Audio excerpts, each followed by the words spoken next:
Well, my job is now to introduce our speaker to lead off, and it's Mark Sexton, FAIA, and lead AP.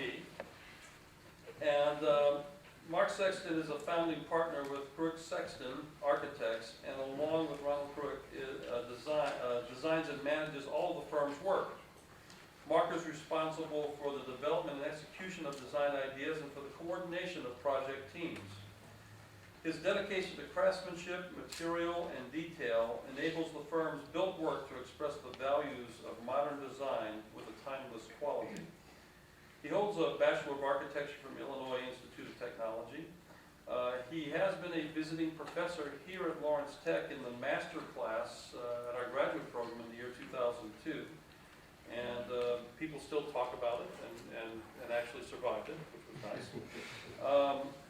He's a licensed architect in multiple states, has won many awards and has published, and he's a member of the AIA College of Fellows.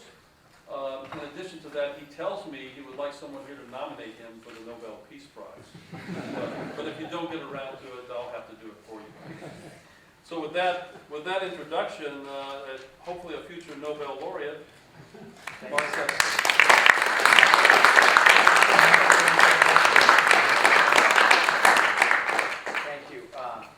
Thank you, Glenn. I appreciate it. As Glenn mentioned, I was at Detroit Mercy yesterday. It's always great to talk about the projects you're working on and sort of cements being forced to do a presentation about some of your ideas. What we're talking about today, and I'm just starting with hopefully a 25-minute introduction, is the art of making.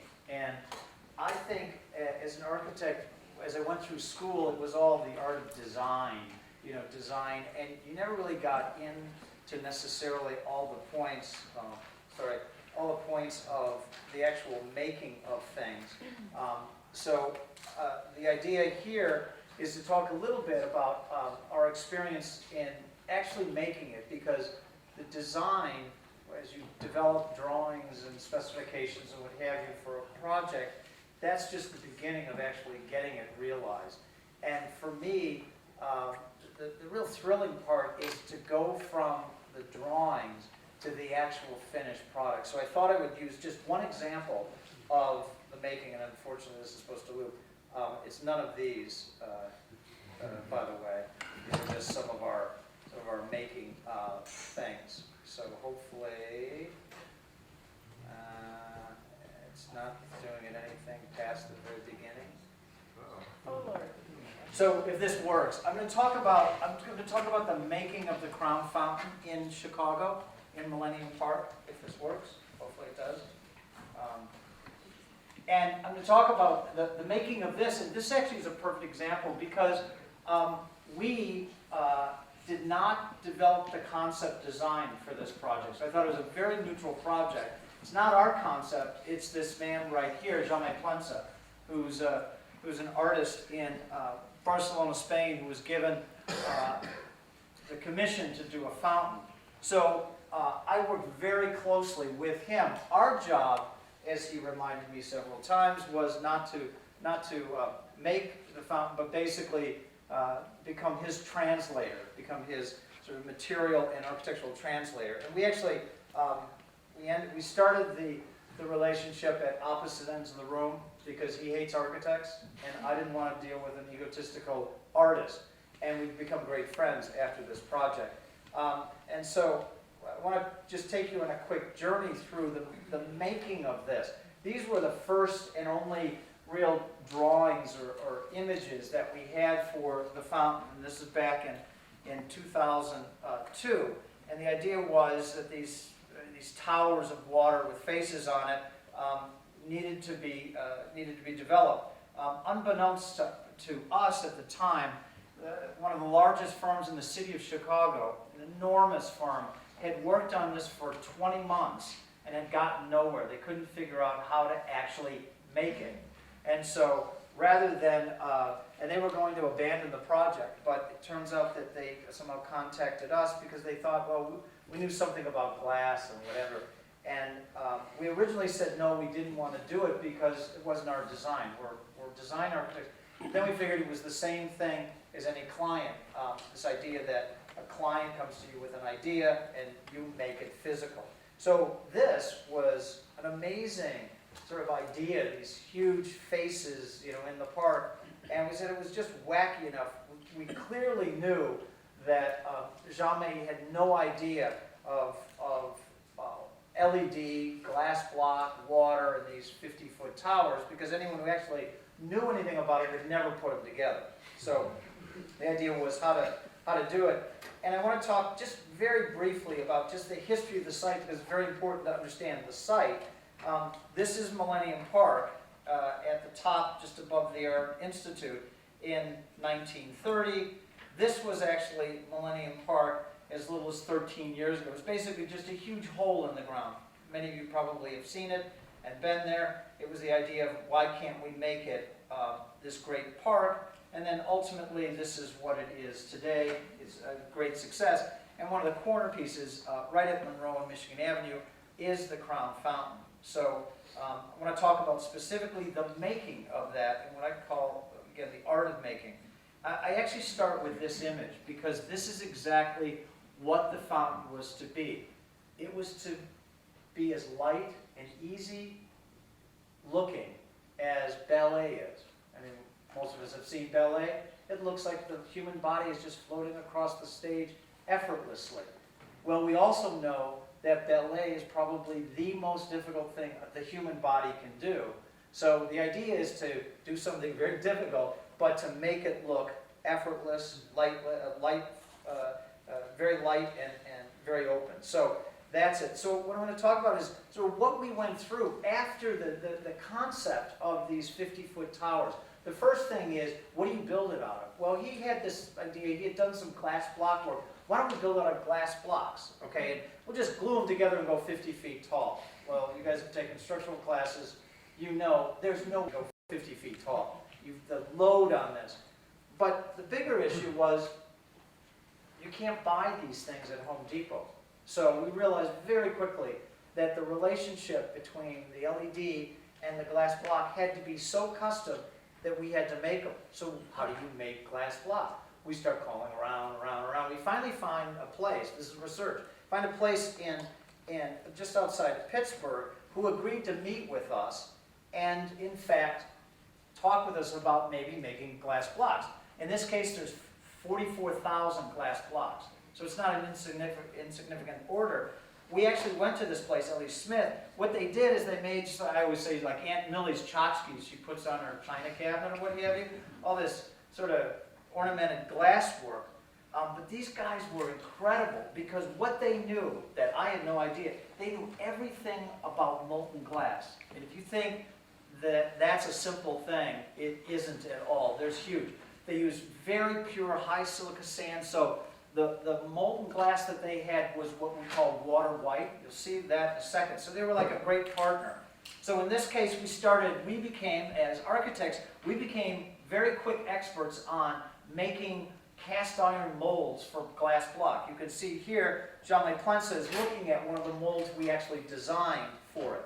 So we're making the pieces. This is one of the kilns. So again, I would visit back and forth to Pittsburgh to work with these guys to make sure the glass block. Here is a case where they're pouring with these ceramic balls, they're pouring the material into our molds. This guy is snipping the molten glass as it comes in. He has to snip. He's actually the highest paid person in the organization because he had to snip that glass. Each glass block weighs about 10 pounds. He had to snip it plus or minus an ounce. That's how critical it was. So it was actually high skilled. Again, 44,000 blocks, so you get pretty good at snipping. So this is a section of the actual mold and block. The block actually, I'll show you in a second, but you see it's got an area in the base of it that's effectively mortised. The blocks are 5 inches by 10 inches by 2 inches thick. So we developed this pattern mold, and that's what the glass got put in.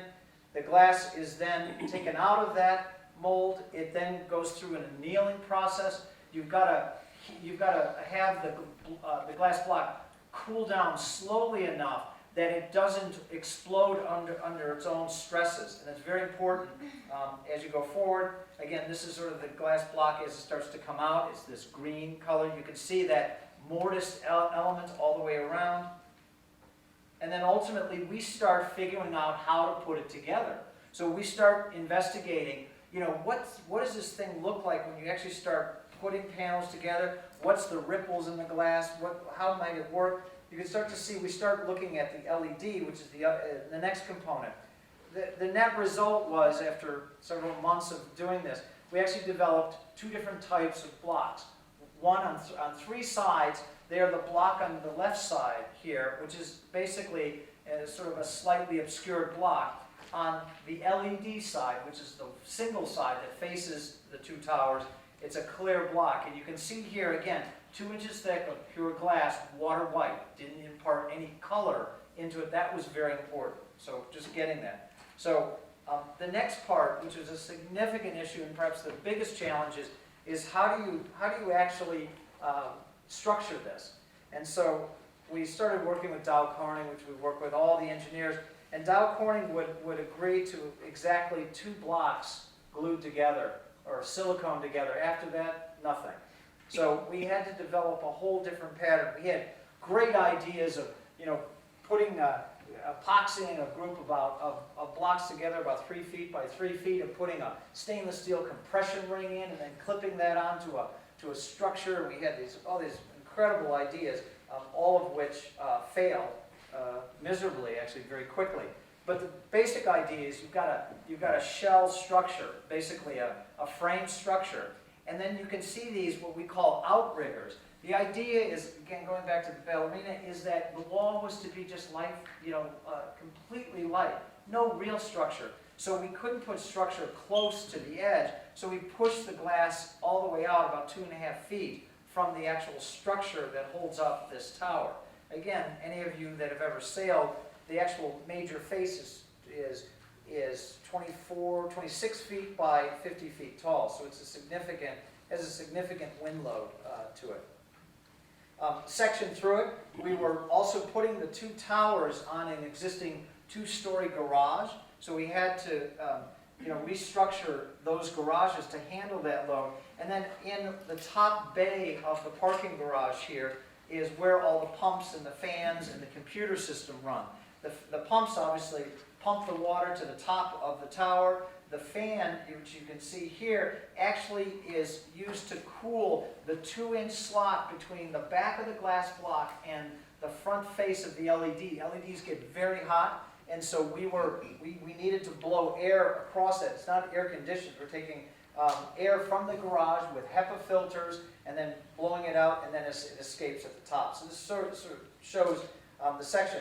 And so we worked for months and months and months trying to structure it. We could never figure out how you do a wall that's only 2 inches wide, 50 feet tall without any structure, because the idea is just the purity of the glass.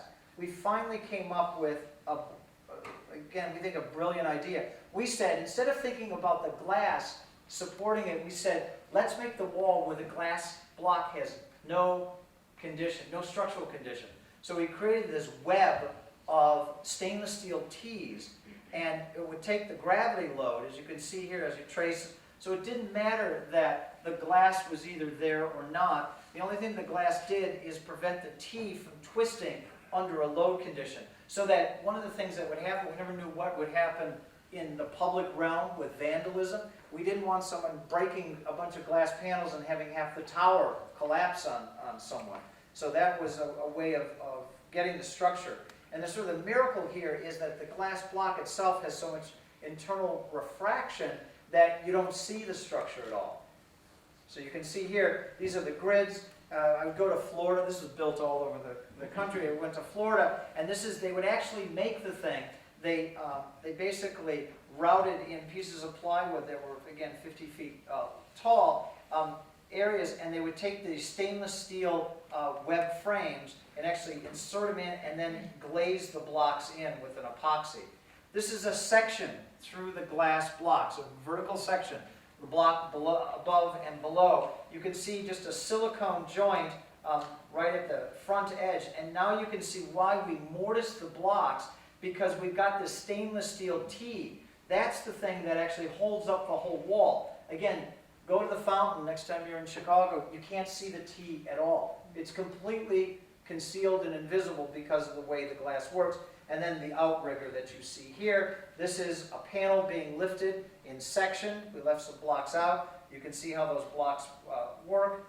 Then it being brought into place, placed in, so it was all component, again, fabricated in Florida, brought there. You can see behind you sort of just the electronics and plumbing inside the piece. How the corners work, very important.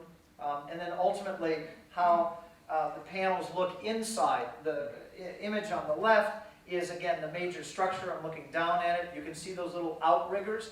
They take care of the lateral load that's imparted on that wall, transfer it back to, and then down to the ground. We also put kickers in the corners, because if you know about wind loads at corners, we had to do that in order to get that to LED. Well, the LED, even on the LED side, which is a single face that has the faces, we needed to have lateral tabs.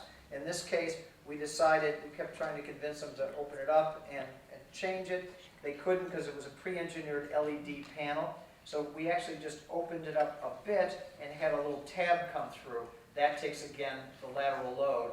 This is the glass and the LED coming together. Ultimately, we developed a whole almost shootout of two different manufacturers of LED.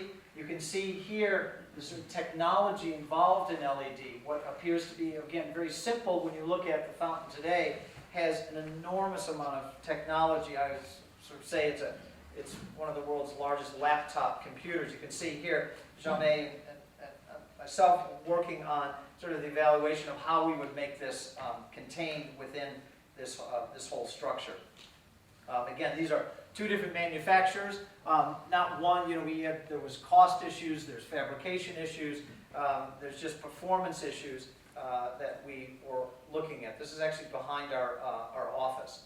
We mocked it up. And then ultimately, this is a fundamental thing in what we do. Something as public as this, you better know what you're going to get before you're going to get it, because you don't want to put it on Monroe and Michigan Avenue across the street from the Art Institute and find out, oh my God, it looks terrible. We didn't know that, and it's all done and the park opens. So what you can see here, the image on the left, is an actual mock-up. We actually put up a 20-foot scaffold, got an LED component, got a glass component, and actually put it up to look at it to make sure that we felt comfortable moving ahead with it. Again, that's something that I had never done this. No one in really the world had ever done this combination, so you had to make sure it made sense. The gentleman on the right side of that left image is Steve Crown, who was the patron. The Crown families are sort of Chicago's Rockefeller family, and he was the patron that not only put his money, which is one thing, but actually put his reputation on the line in order to give this to the people of both Chicago or anyone visiting. So he was a spectacular person to work with. He told me at the very day one, he said he expected failure. He understood that failure was part of the process, and he said fail often, fail early, so that the final thing, it doesn't fail. So that's what we ended up doing a lot of. You can see here, Jamais Plensa, we flew then to Salt Lake City to do a mock-up again of the full LED. All of this is what I still call the art of making, because we're like really getting into. I became an expert with water, glass blocks, and LEDs. So if you ever hear another job about this, I'd love to hear from you. I don't think there's going to be. But here, remember that tab I showed you before, those little dots, this LED? They kept saying that, oh, don't worry, it'll be fine. Well, you can see clearly in this photo with those lines, it's not so fine. So that's why you do it. Water feature, big issue. Another image. Water is used to fight riots in areas around the world. We didn't want, or I certainly didn't want Aunt Millie getting blown over by what we call the gargoyle effect. We were quite concerned about that. There's a huge safety. This is like public art, and everybody goes there. It could be a huge liability. Yet, at the same time, in fact, there were a lot of people, managers, who said, no, get rid of that. It's too dangerous. And Jean-May and I fought for this. We said, that's the essence of the piece. You can't get rid of it. So what we did is we went to Toronto first to actually do a half-size mock-up of actually how the water flows over the top, because you think it's going to be one thing, and it ends up being something completely different.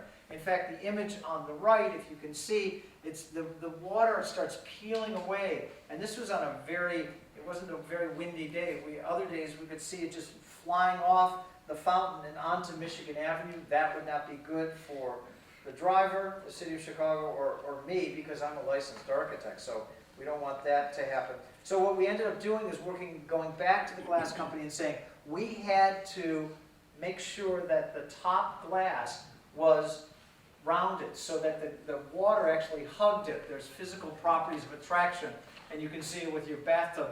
The water doesn't fly out. It almost hugs that through internal friction.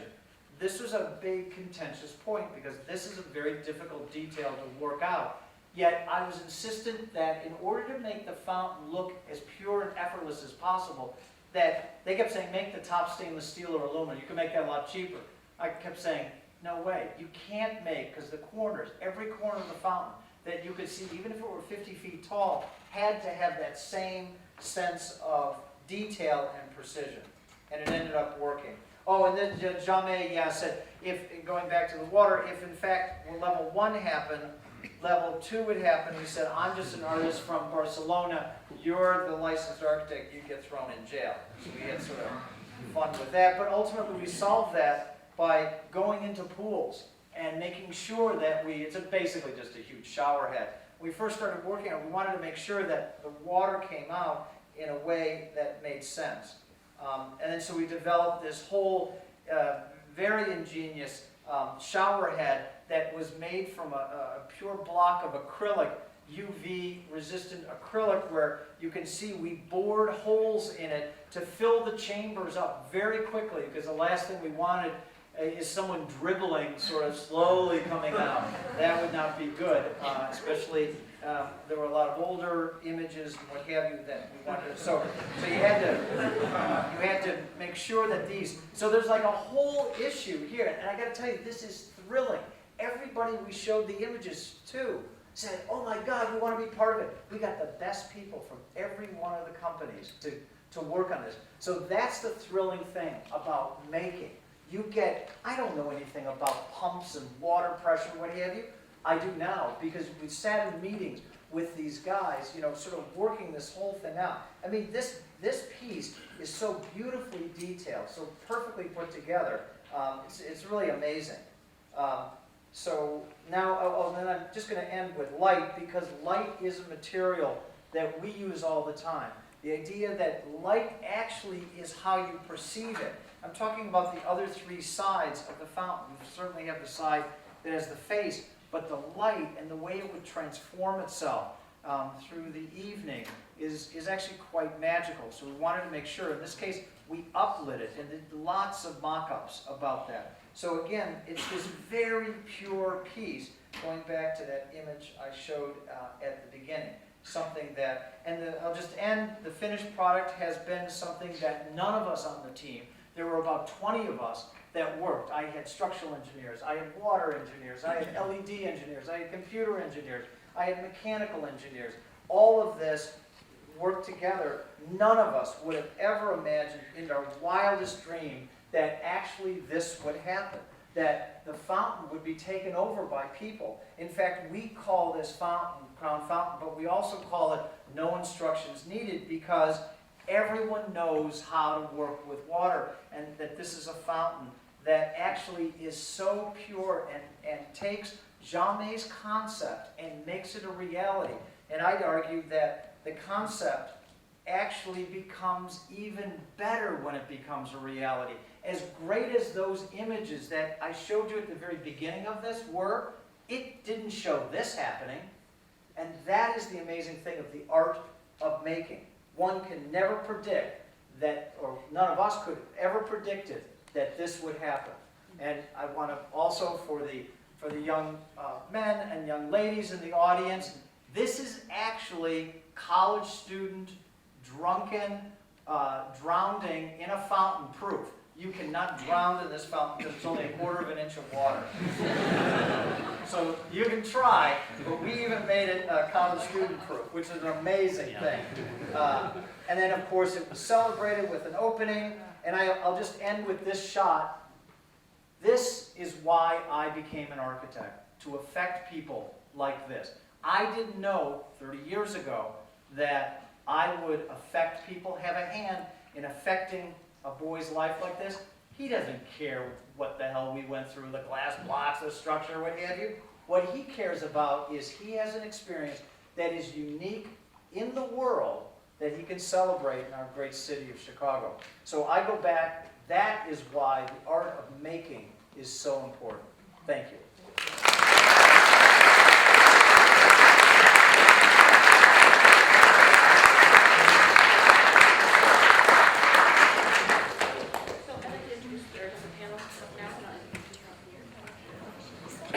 Go down there. Follow her.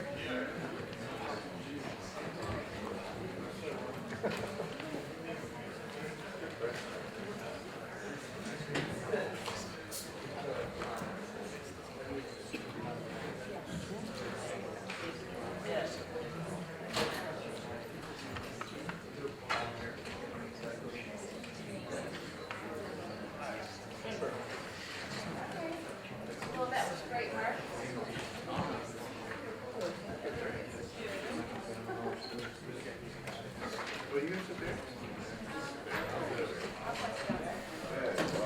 Okay, well, welcome. Thank you. So now we're on the panel part of this program. What we'll do is we'll probably have about 2 or 3 questions that will go out to the panel, and then we'll leave it open so the audience can ask some questions to Mark, probably specifically about the Crown Fountain project.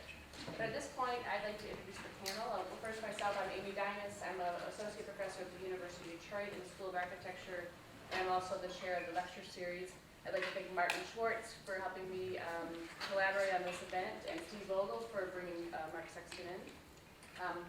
To the left of me, on the far left, I have Heather McGill. She is the artist in residence and the head of sculpture from Krueck Academy of Art. There is some bios that I handed out that gives a longer description of each one of the panelists, so if you want to grab one of those. We also have Ralph Nelson right to the left of me. He is the founding principal of Loon and the assistant dean at the College of Architecture and Design at Lawrence Technological University, as well as director of graduate studies. To the left of him, I have Noah Resnick, a registered architect practicing in Detroit, assistant professor at the University of Detroit in the School of Architecture and the founding principal of Urban Detail. You know Mark Sexton, and we also have James Stevens, who's an assistant professor at Lawrence Technological University.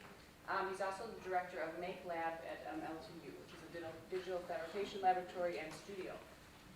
I wanted just to make a couple observations. I've had the pleasure of hearing Mark speak last night at the University of Detroit, and I guess some of the observations I'd like to make in general about last night's presentation and the presentation today is Mark's practice really engages in the experimentation of making, research and integration and playfulness. I think all of those things make a kind of successful practice. Some of the things I did not know is the complexity internally with structure and his desire as an architect to not allow the user to really understand that complexity. And so those are some kind of observations I wanted to start with. I'd like to open up to the panel if there's any immediate responses to the presentation that you just saw. I'm going to go ahead and open up to you guys. We're going to start with Heather, and then I have some specific questions, or not. But if any immediate responses to the panel to the presentation we just saw in terms of making. Well, I thought it was just remarkable. Speaking personally, I think it's like one of the top 10 most amazing places on earth. And if any of you haven't been there, you have to be there. And what was maybe ultimate proof for me, the last image you showed, this kid there, I was there last summer. A seriously paralyzed young boy, maybe seemed like he was 4 or 5 years old. His parents wheeled him out into the middle of the fountain, waiting for the spout to erupt. And when the water came down him, he just squealed with joy. Show me one other place in the world where that's possible. And I started crying. I thought it was so remarkable. And I'll comment too with this sort of desire to just show the lightness and the beauty and not focus or dwell on the mechanics. And there's a quote that I like from Arthur C. Clarke, the famous science fiction writer, 2010, 2001. And see if I'll get it wrong, but it says, any capably advanced society, the technology is indistinguishable from magic. That when the technology works, you can't tell whether it's magic, whether it's real, whether it's not. And I think that the desire to try and achieve magic is something that Krueck Sexton has been doing well now for 30 years. I think the thing that I took away that I appreciate the most, in fact, it goes back to a conversation Dean Nelson and I had, so he shot me a look when you said it, is you talked about failure as not necessarily this negative thing, as long as it's early and often. And I guess since we are kind of having a panel that's directly speaking to the majority of students of architecture, I think that everybody here should think about that. I have many students that come to me and say, well, I don't know the next step, or I'm not sure. Well, do something even if it's wrong. And I think what I appreciated is that you showed not only the things that were wonderful successes, but also the things that you struggled with in the beginning. And that's, in my mind, what separates making and not making, because if you're not failing, you're not making. And I think that a lot of these guys come from an educational background, particularly in our K-12 education system, where failure is never okay. And I think the process of design, the process of making, that's inherent. And we need to learn to kind of deal with that in a productive way as a part of our process. As a side, there's a really beautiful article written by Joyce Carol Oates called Notes on Failure. Okay. It's excellent. I heard her lecture and she talked about failure as the basis of much great literature. So Right. Her writing, it's a short little piece of writing, but it's very, very interesting. Well, and I'll just further, Steve Crown, the benefactor in the whole Crown family, again, hired us and told us, but, it's one thing for a guy to say, fail. All of our parents probably said, try things. And if you don't, well, that's fine. But when you actually do, it's quite different. We were, real confident that we had this system down. Again, with a compression ring, with about a 3-foot by 3-foot section of blocks, we called Steve Crown in to look at our great method. He was very much a part of it. And rather than glass blocks that you could see are fairly involved to get, we did full-size wood blocks. Okay, we said, a block, let's just look at this. A block is a block. And so we got about a 3-foot section by 3-foot section of wood block, put it together, again, without any silicone or anything. We're just showing how we could key the things together. Could have put a compression ring around, called him into our office, and he walked in, and I said, Steve, we've solved the structure issue. It's really, we are, and I'm thinking to myself, man, are we kick-ass architects? we, at that point, we had heard that the other firm had worked on it for 20 months and couldn't figure it out. We are so cool. And so he goes over to the table, we had it on the floor, sitting vertically. I moved it 1/4 of an inch and the whole thing exploded. There were blocks all over the office floor. And he looks at me and he says, wow, that was cool. And he said, I really like failure. And I got to tell you, that to me is a great, great client. Because what he just did in that process is he said, yeah, that's all right. It's all right now. The noose just got that much tighter around my neck because that couldn't keep happening, okay? And that was fine. Actually scared the hell out of us. I mean, we went from being totally positive to saying, God, we know nothing. And so it's very humbling.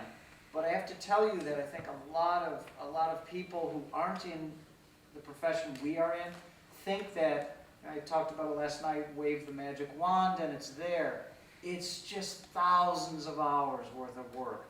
And in that process of failure, you actually do come up with things that will work and will withstand the test of time. And I think some of the failures are still useful in other projects. Right? Yeah. It may not,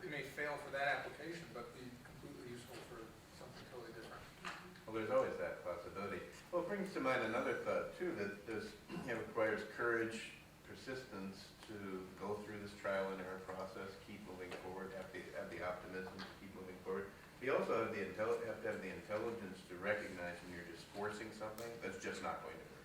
You can't keep expecting it to work. Sometimes you have to move off to the side and try a different method. Thank you. Some other concepts that Mark and I were talking about, I think is specific to students, is how do you make the concept in the physical world rather keeping it in a conceptual framework? And I guess another way is how do we fulfill concept through building, which directly relates to the art of building. And I know students struggle with that, where they come up with the concept, and then the way it's manifested is a complete departure. Can anyone speak to? Oh, I'd love to, but I'll be brief.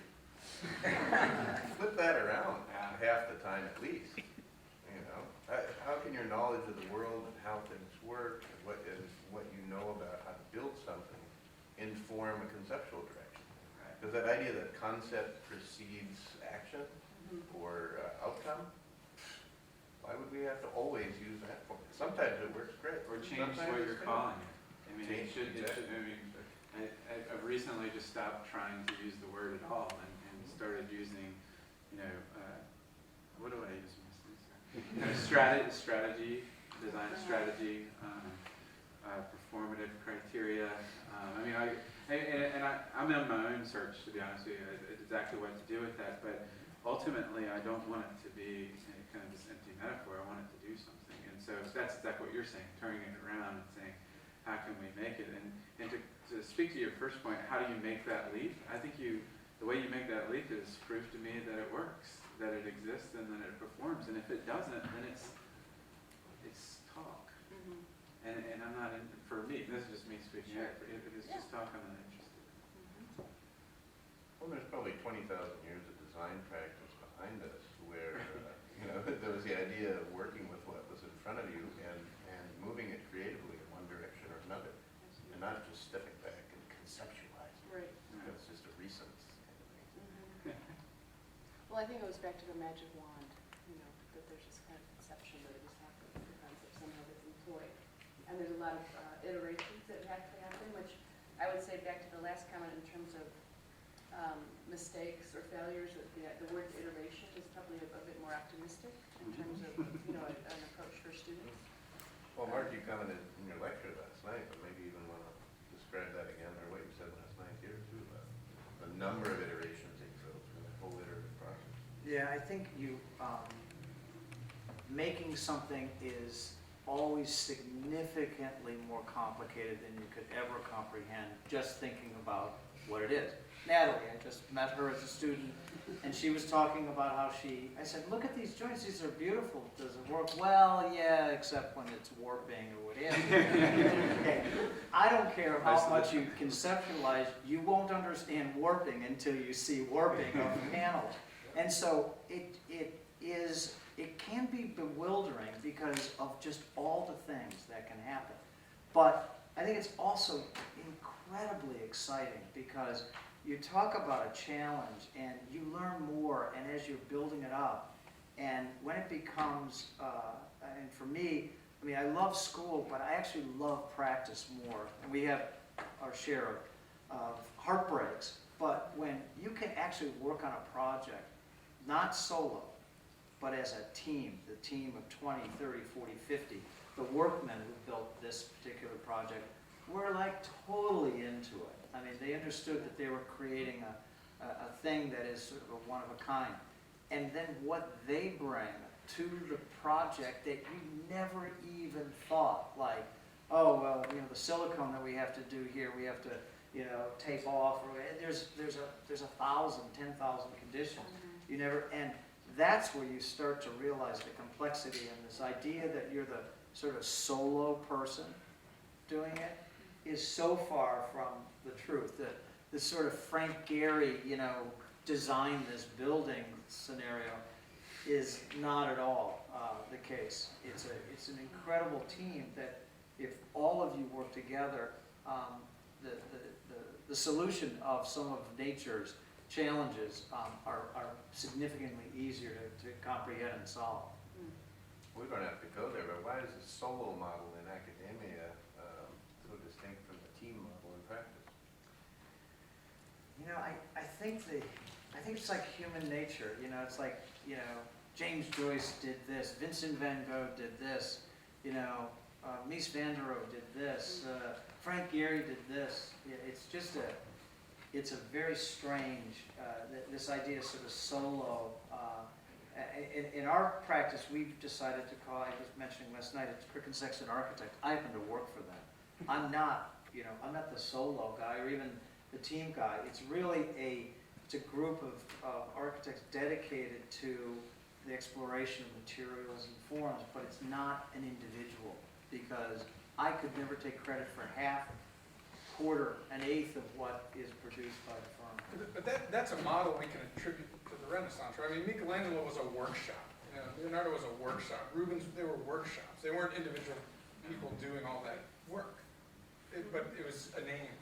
And that's what, contemporary firms are still the name, even though it's, scores of people doing the work. And I don't know how we sort of can break from that. It's been 500-600 years since we've been doing it that way. Well, there has been some architectural historians recently that have written some articles, they may be obscure, about kind of trying to debunk that myth, and they dig in a little bit to the archives and show that it wasn't just Mies, it was all of these people, and kind of trying to rewrite a little bit of that history, probably unsuccessfully, but there is some kind of obscure writings out there, so we know that that wasn't the case. I don't know if it's marketing, I don't know. Well, there are a lot of design Ownership firms rules. now that are naming the firm not after a person, Yeah. but after an idea, like Loom. Right. Yeah.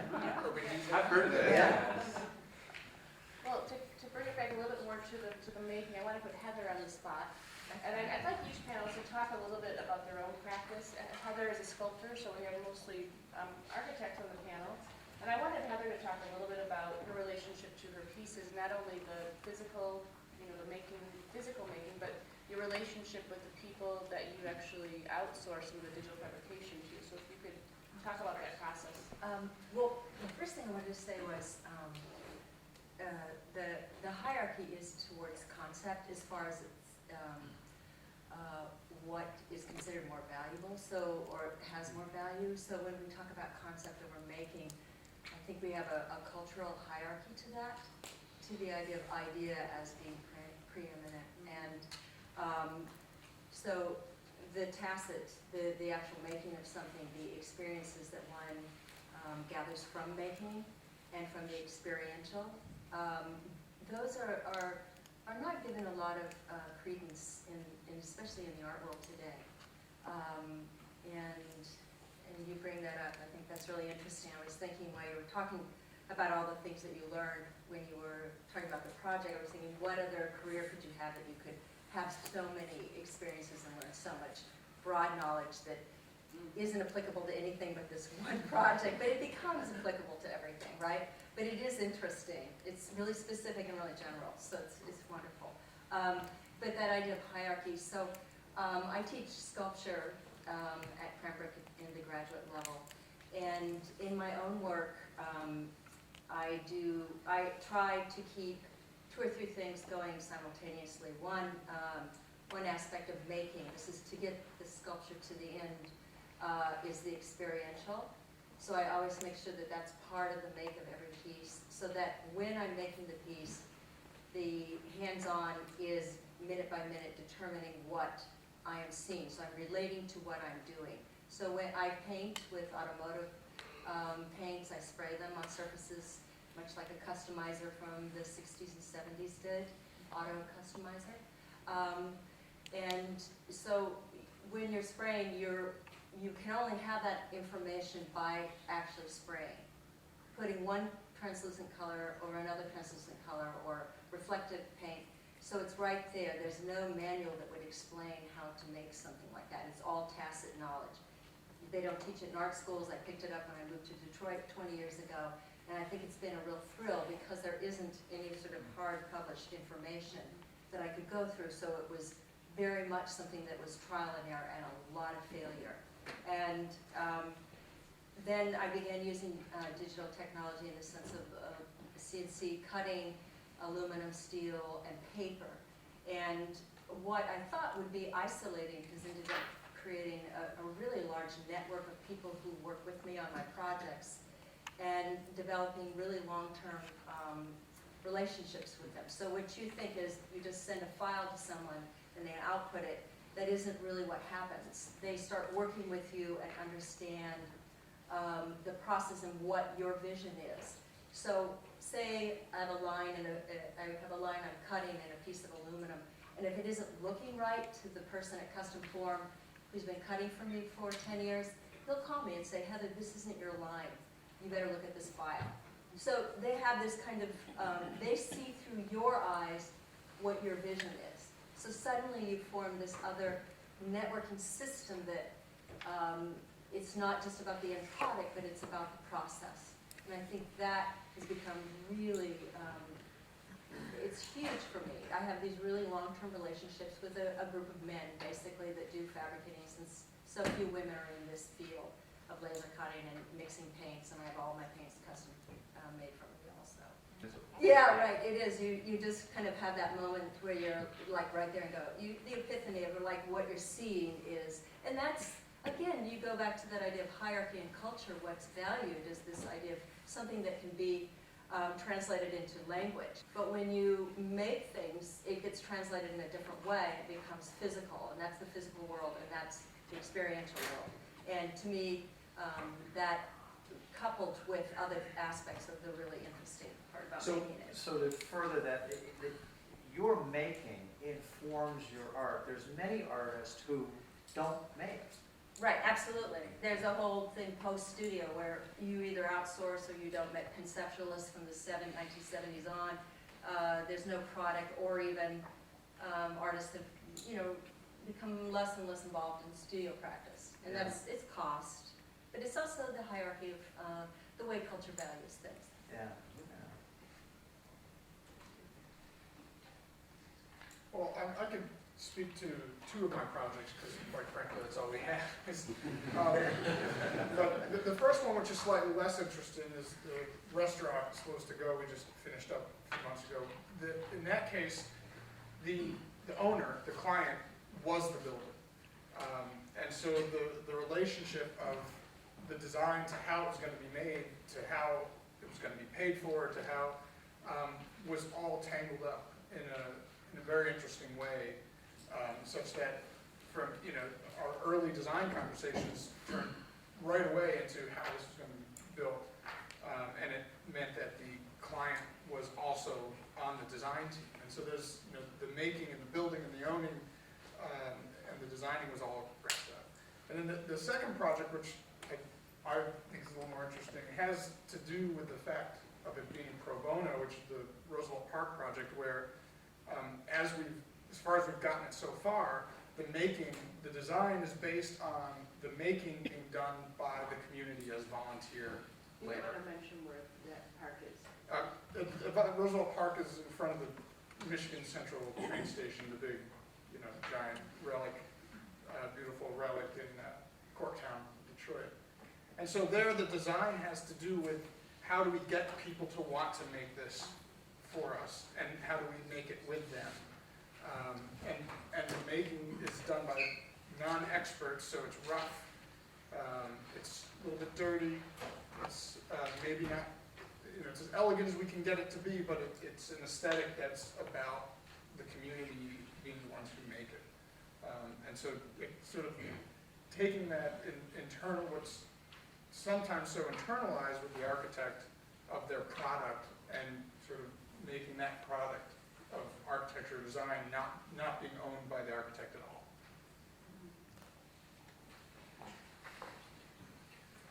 Well, I could, comment a few things in my own work, and I guess I could tell stories similar to these two, but I guess I kind of spent maybe the first 10 years of my early career really promoting ideas and representation of ideas, and I got really good at it, but I just felt like I could only take it so far. And I hadn't really immersed myself in actually physically making things, always representational making. And so I kind of spent the next 10 years just literally like putting all the representation aside, and I just started making stuff. I mean, literally working with steel, glass, wood, plastic, anything I could get my hands on. And all of a sudden, I had a 3,000 square foot shop, which was a complete mess filled with every sort of material and machine I could acquire. And I learned so much more about design and art and the role of making and thinking. And this idea that your brain isn't just something floating around in space, but your brain is physical and it's connected to all parts of your body, made me think that actually my body should guide my brain rather than my brain guiding my body. So that's just sort of where I'm at. Now, how does that play out in approach to actual projects? Well, I guess part of it, if we assume what you were saying earlier to be true, that in art and design we transform raw materials and we turn them into joy and magic. Well, how does that happen? It doesn't happen by itself. It happens by an artist or designer guiding that raw material into something it can be, something that is possible, but also something that makes it joyful and magical and maybe a little bit uncanny. So it's like taking something in its current state and guiding it to be something that it can be, but even more remarkable than it was expected to be. And so I guess that's some fundamental principles about making. Well, I mean, my current endeavor with the Make Lab, which is fairly young, but there's been so much work done, I feel like it's like years old. The reason that I went down the road and started this is that I feel strongly that architects have to be manually competent, with the materials that they work with. And I felt that we had reached a point in academics and even in an institution like Tech, which has a kind of an interest in practice, that most of the people were not really manually competent. They really didn't understand what it meant to cast something. They didn't know what it meant to mill something or cut something out of a shape. And there was really a disconnect in between a scale model and a full-scale actual building. And so, and then this kind of last thing that I feel very strongly, that design isn't shopping. That we can't kind of shop our way out of our problems in terms of design. So as soon as I arrived here, even before the Make Lab was established at Owings Tech, I immediately started investigating how I could take my design ideas and independently create them through digital fabrication, and that has its own huge set of problems. But in the short time that we've done it, I think we've been able to kind of show that we can at least fail early and then solve some problems, but know what the outcomes are. And that's where I am. And just for you, the question of your relationship with the students, how do you employ that particular ethic of wanting to learn and the iterations and the failures? I mean, how do you, from a pedagogical standpoint? From a pedagogical standpoint, it's about the process. And I mean, and that's true for me in the studio. For my sophomores who are not necessarily at the point that they're ready to go into Make Lab and start cutting out full-scale things. But for me, it's about process. And I think I even told somebody today that the incorrect section model that you build is, or the incorrect one is the one you didn't build. And I think if they're making enough in the studio, even at scale, they'll arrive at the answer. It's when they make your way through your problems. Don't, stress over it and not know what to do and stare at the screen or whatever you're doing. Just try something, change scale, change media, but keep going. And I think as long as they do that and stay focused on the idea, we'll have an outcome. In terms of the students in the Make Lab, the way that we handle it is that we work as a team in terms of getting the projects done. And we have several kind of clients right now, and some of them are real clients that are paying us money, sort of, that we have to answer to. And we're real honest with each other, and there are times where we have to call each other out that what they're designing is not going to work, and it's just like any other firm. And I sometimes they tell me that what I'm predicting or thinking is not right because they made it and I was wrong, and that's okay. So So from a pedagogical standpoint, it gets to a kind of a pretty even playing field. It's more about the process and the outcomes. And that if we focus on those, we're going to be okay. And so from a teacher standpoint, it's more how did you participate in that process, not, you know, did you get all the check marks and your assignment correct. Can any of you speak to that in terms of your teaching style, or how do you employ this ethic of multiple iterations, design development, not holding on to something precious, accepting failure? I mean, it's mostly students here, so I'm trying to engage them in a way that. Frankly, it's almost impossible. I teach on the graduate level, so, I'm not forming that relationship to making, or I'm getting it at the last end, the last part of it, but there's so much resistance in most of my students on the graduate level to make iteration of one idea, or to take something and really, they just don't see it in that way. And I think that's part of their undergraduate education in art school today. So even if that's something I do, I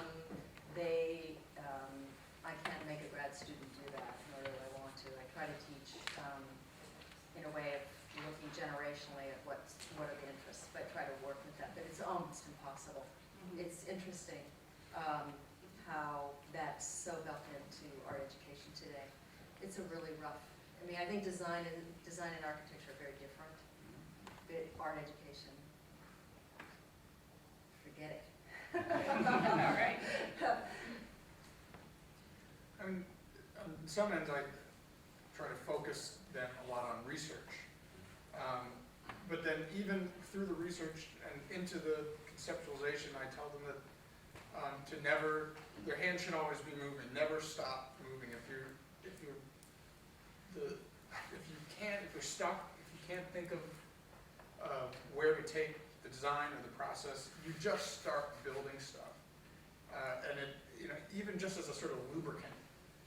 And then, you throw away all that stuff you built, but it got you moving. Or you find something that you built that actually solves an issue or solves a problem that maybe you didn't even know you had, but because you were not just sketching and building or just whatever the medium, but to be constantly getting things outside of your body, outside of your mind, because you cannot critique yourself. You cannot critique your ideas until you see them as separate from. You have to make your ideas consumable. Yeah. You have to put them out there. If you don't, my absolute, and this goes for everybody, my absolute pet peeve as a faculty member is when a student points at something and says, my idea is, you can fill in the blank, and they're pointing at, say, an empty box. And I'm like, what? And somehow that's supposed to be, the idea is supposed to then resonate with me and I can critique it. If you didn't make it, it doesn't exist. Now it might exist in your head, but that doesn't, it's irrelevant. It's totally irrelevant until you actually make it consumable and we can critique it. And that's a big part of making. And I can quote me, because Mark and I both went to IIT, and we used as students throw around all those quotes and write them on the walls, but don't talk, build. Yes. You can talk at the same time, but you have to use it. I think that might be a positive step forward if you couldn't say any more than about 10 words over the course of a studio session, and that you could only communicate through physical things. Yeah. Because really that's our stock in trade. Charlie Gloffy isn't here to tell us what this building should be for us. We just experience it. We draw our own conclusions. This is him talking to us in a way. And I think that's true for anything that exists in the world in that kind of physical, experiential dimension. I've been a part of critiques where people arrived and their expectation was to present and they were told, you're not gonna verbally present. Okay. Oh, actually, yeah, I think it's an effective form of pedagogy. Well, part of it, I don't know, I talk about pedagogy too, I'll just take a quick comment. It seems to me like one of the most important things to learn as an artist or designer is like how the world works, like engaging the world in a full, palpable way, physically, intellectually, just in the most rich way possible. This kind of zone of isolation that people get in, where they think that what they're creating as a work of art or work of design is some new gift to the world, and that they can create it in their own little tiny world. Those are the worst projects out there. And you know, it drives me crazy when I see people, like especially in architecture, like the concept behind the building is a shape. It's like some geometry game, as if that had any like inherent value unto itself.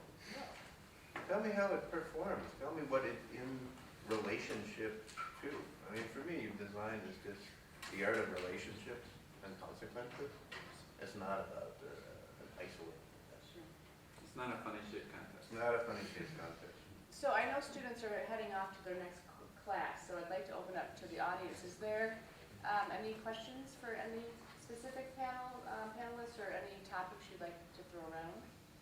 I'd like to ask a question to Mark, if I may.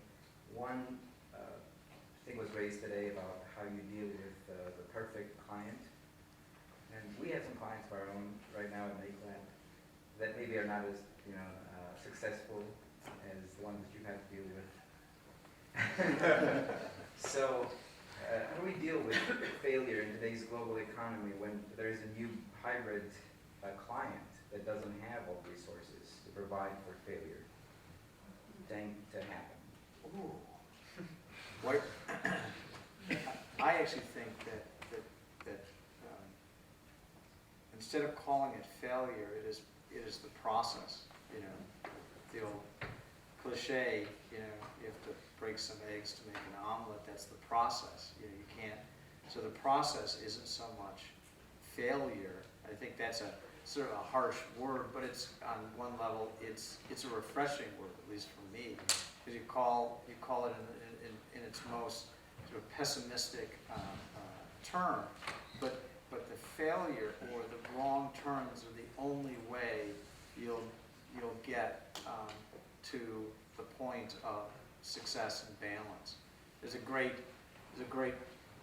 again cliche sort of urban myth that Abraham Lincoln wrote the Gettysburg Address on the back of a napkin 2 minutes before he got to the speaker's platform. Total myth.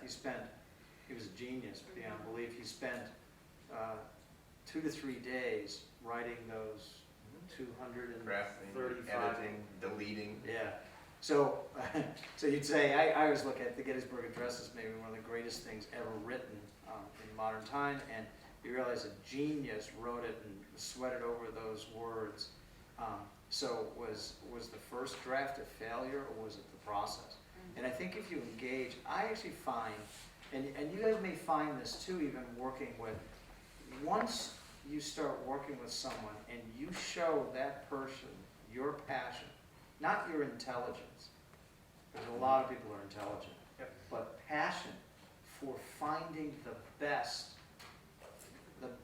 and you know how elusive that is. I actually believe that they totally get it. They totally understand, because they're not in their position, generally. It's the interesting thing about architecture. You work with fairly high-level people. They haven't gotten to their position because it's been a bed of roses. I mean, it's a very difficult, regardless. If you're an accountant, you know, that's to be the top accountant in Michigan or the country you're more artist than. So I think they understand that, so you can engage them. But what we find and what we look for in people are the people who are passionate to explore, passionate to even fail. I mean, we talk about it in our office all the time. That's our culture. We wanna go down the wrong road and go off on a limb here. And I think when the people who take you on see that, they're like amazed that you do that. I think when people give up or sort of limit themselves, that's when more problems happen. I think it's actually a communication thing as well. I think you have to engage the client or the stakeholder in the risk taking. So they become a part of that risk. So when it doesn't go right, they go, we almost got Oh, it. that's So you can't, I think, you can't say to the client, we'll make that happen. You have to say, this is the step we're taking, and we'll find out what the outcome are, and then we'll reassess the situation. Yep. And for the students in here, I think there's a relevant aspect to this, to the way that we use the integrated design studio. I'll have students say to me sometimes, well, my interiors for sure, my landscape, he doesn't like that. And it's like, wait a minute. You know, you're the architect. You need to engage them in your challenges, and you need to engage me in the challenges. And you have to kind of bring that together. So I think, not to say there's not situations that may feel impossible, but you're the kind of person in between that balance. I think Nate has a question over there. Yeah, I was actually going to ask two similar questions. Mine were, yes, how do you actually define success versus failure? And why are you using this term that you just stated is incorrect? I mean, I don't know if it's an urban legend or an actual fact that one point Thomas Edison was asked about his failures on the light bulb, and he made the comment that he didn't fail 1,000 times, he just found 1,000 ways that didn't work. Because if you result in success, it's a success, but like he said, there's limitations to how much you can fail at something. Outcomes. When you say that, you mean economic. Yes, but at the same time, there's points where you have to give up on something because it's not working too. But his point was brought to the client, and I think you were making an economic statement, Yeah. correct? And so Okay. in today's world though, would Right. we be able to? You have to plan how much you can find out how many ways it's not. Well, it does have to do with certain degrees with experience, but I'd say maybe this is a gross generalization, but I think the younger you are, the more energy you have. You end up working 4 times as hard as you really need to work. You end up thinking you're capable of 10 times more than you really are capable of. So kind of use a healthy editing process up front and have conversations with many people about the appropriate limits to the scope of work that you take on, how you frame something to begin with, especially when it deals with money. Guaranteed you're going to come up with something that's twice as expensive as you have money for. So, design something that seems to be Does that hit home? half of That's a the good. price. Yeah, well, I actually always in our office, I always say, guys, we should do more swan dives and less 2.5 twisting, 3.5 backs. yeah. Because it's just, a swan dive by itself is a really hard dive, And it's elegant and and a double twisting 3.5 back is even more. So we try to actually do that. But I think it's a very interesting, as I saw students understand that simply by going through the process, you learn something that you never would learn in just the digital world. In fact, James and I were talking about the difference between the sort of digital world and the sort of real, now I'm touching it and feeling it, got it, and what have you, and you sort of use, I think, you use the tool of digital analysis to get you to a point that is far deeper than just a May line and a triangle. But it still is so far away from all the complexity of the final thing. And I think you start dealing with all those complexities. I actually love it. I think it's amazing all the stuff you don't know. It gets, I tell you, it doesn't get better, it gets worse. I mean, I know less. In fact, Lon and I we're not old enough and gray enough and have little hair. We actually go into interviews saying, hey, we know almost nothing, and that's why you should hire us. Because it's the people who know it all, who aren't confident. And it really has to do with, it's a tough issue. They don't have the confidence to say, wow, I don't know that. How could you possibly know? Yeah. I'm just thinking one material, steel. You know what? Your whole life is spent on one material. We're supposed to know everything about It's everything. the glass guys. Yeah, And they work with one material and they become this amazing expert. You said, Ralph, to my students once in a critique in digital fabrication, you gave some percentage about how much you actually think you'll know and what you really know when it comes to once we start cutting things out digitally. And I think your percentage we found is about right. Yeah. So the students think that when they design it digitally and they start cutting, that they know 99% of the way it'll come together. And I think you predicted it would be about 70. And Ben, am I right? Was the bench about 70? Is that right? About that, right. Well, sorry to bring this around, but I think you asked a pragmatic question, and it got answered in a romantic way. Well, I think that is beautiful. I have a It's pragmatic response too, but I want to hear you. But no, I don't have a but my point is, so do you think, so you asked pragmatic, and it's answered in a romantic way. And then I guess the question is then, is the kind of way of solving the pragmatic aspect of economics through the romantic. Would you say that's true? I think the economics is a design criteria that you have to realistically engage. I mean, it should start to inform what you're doing, and don't see it necessarily as a negative, see it as an opportunity. I wasn't seeing it negative, I was just Yeah, thinking yeah. of the way we group. No, I understand. For me, anyway, it's neither. It's just one thing. It's a part of the overall criteria. It's the same as the material, right? The material has properties it has advantages, it has disadvantages, it has things you can exploit, take advantage of, or limitations. But so does the economic aspect. And I think we have to answer Panda's question, we have to bring that in as kind of the same evaluation. Well, it's part of the pragmatic question is you're converting money into something else. Right. Okay, decide what that something else can be. And you're always going to only convert that amount of money into something else. No more, no less. What is that something else going to be? Well, if you need some raw materials, you can figure out how that plays into it. If there's a kind of client expectation of a certain outcome that is equal to that money you're working with, that outcome may have nothing to do with the amount of money there. So your job as a designer is to say, well, here's some other alternatives with that money. You might want to actually just, invest it in the stock market, keep it on a plus, because it actually might have a better potential if you do that. But you have to, it's all about just that transformation process.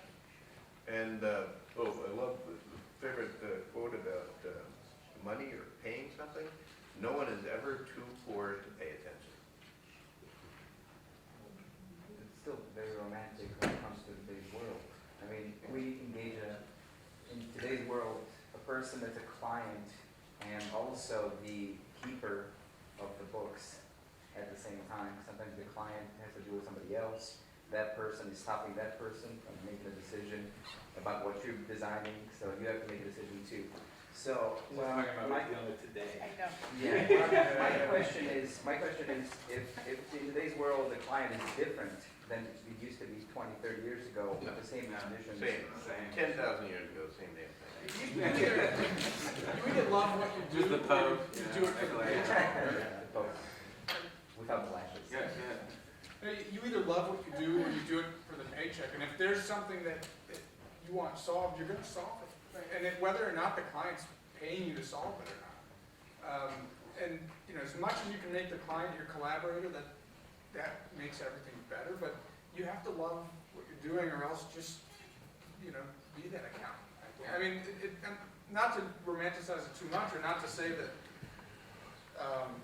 that the budget is not an important design criteria, but when you start to ask how is the client going to pay for this solution and this solution and this solution, that's not what the client is in for. They're there to get the end design, and it's up to you to figure out how to solve these things.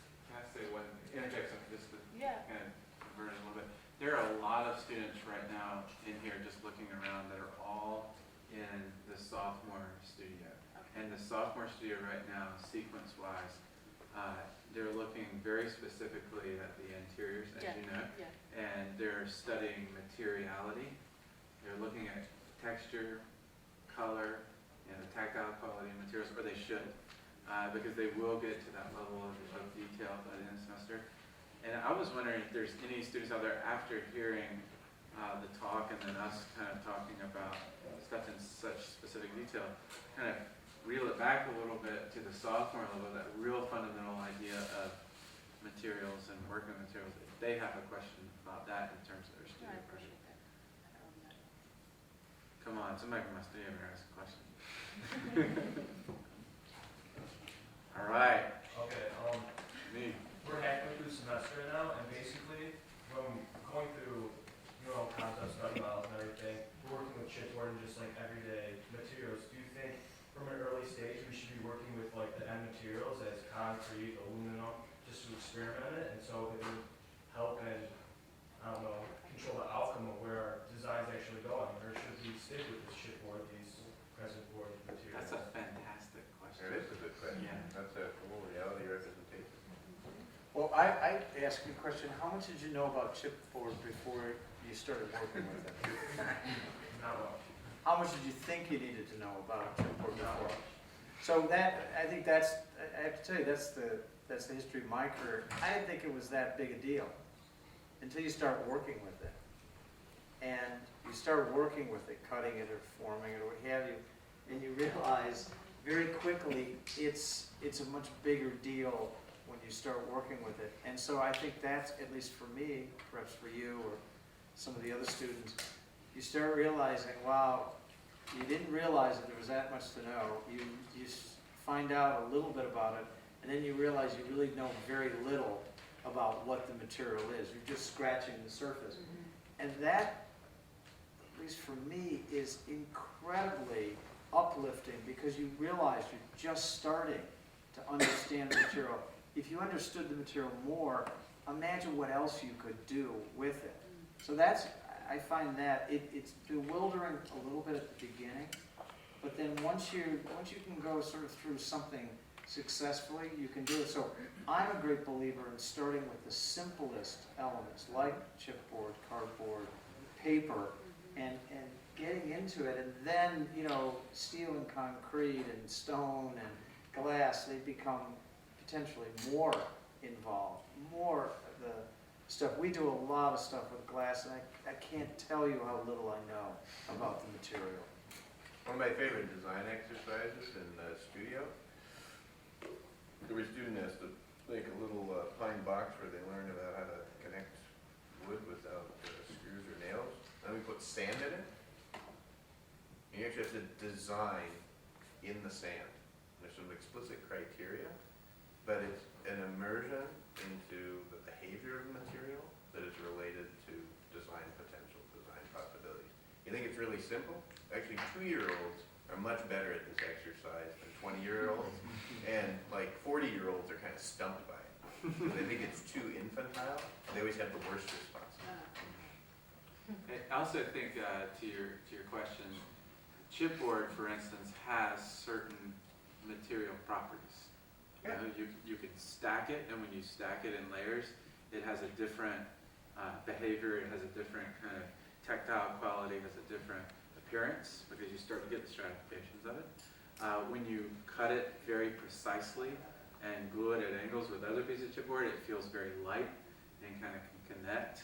It's opaque, right?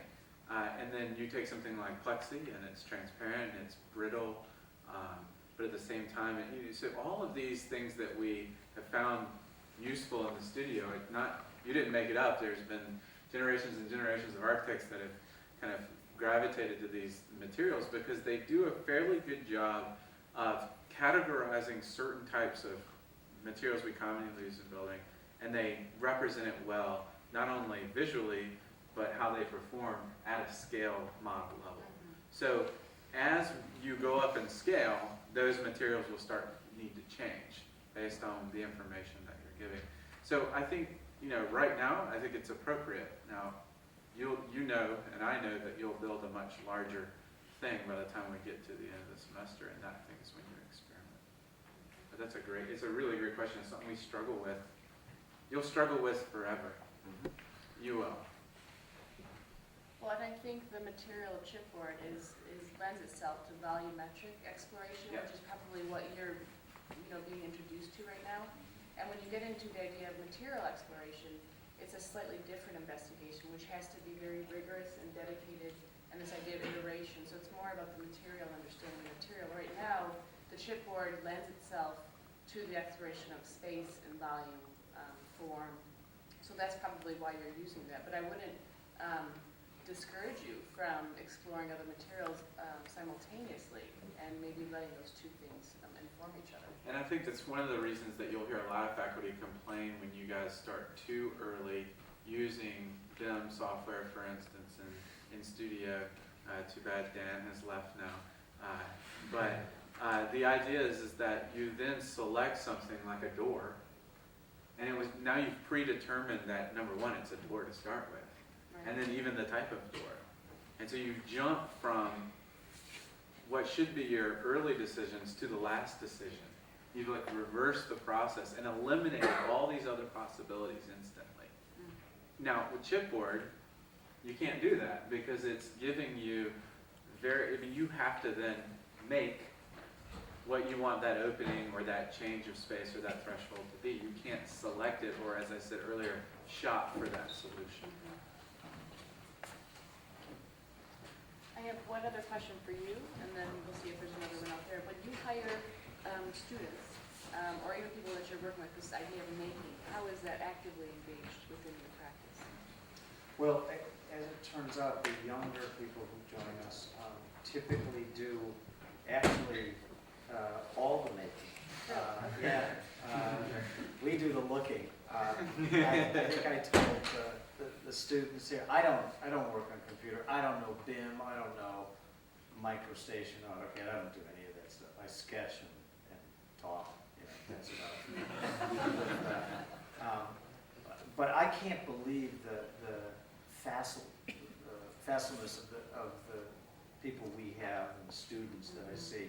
The ability to sort of look and generate forms and go through it. But we go through a process of multiple views of both paper sketch and then 3D computer renderings, what have you, and then the good old-fashioned foam models. We've got one of those heating whatever foam cutters.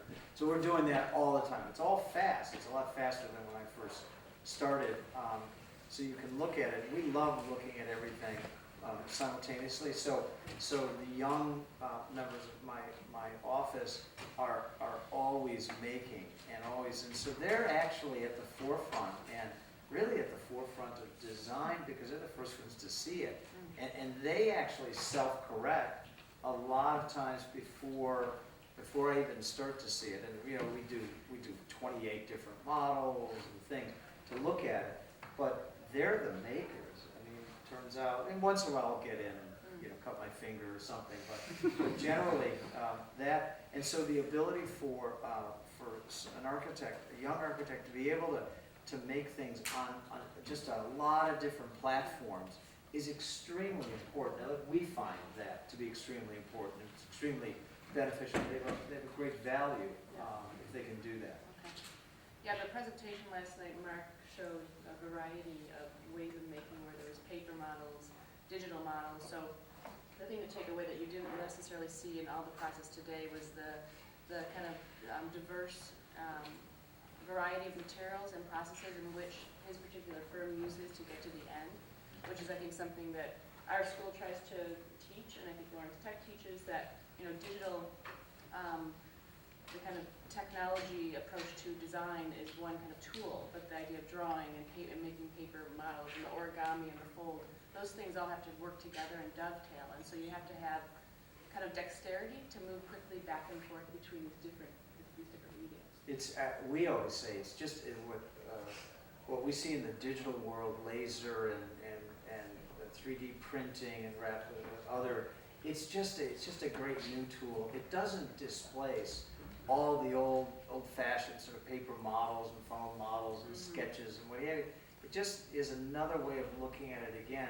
As buildings get more complex and they get infinitely more complex in expectations for light and air and openings and as well as technology, we have to have tools that sort of keep up with that. And I always say that, from Detroit, when I was a kid, you could take a quarter and pretty much drop it anywhere in the engine of a car and it would land on the concrete. below, it's ricochet and land. Try doing that today. Open up the engine of a car. Everything is so packed in there. And buildings are like that. So if you think you can look at buildings just the old way, of course you can't, but it still doesn't replace what is still the old way. Okay, well, I'm gonna see if there's any more questions from the audience, and then, okay. Yeah, I'd like to hear from the architects and the sculptor. How much, well, give me a percentage of how much you think learning is in your career. How much do you learn? Like, I mean, what percentage of your process is learning and discovery?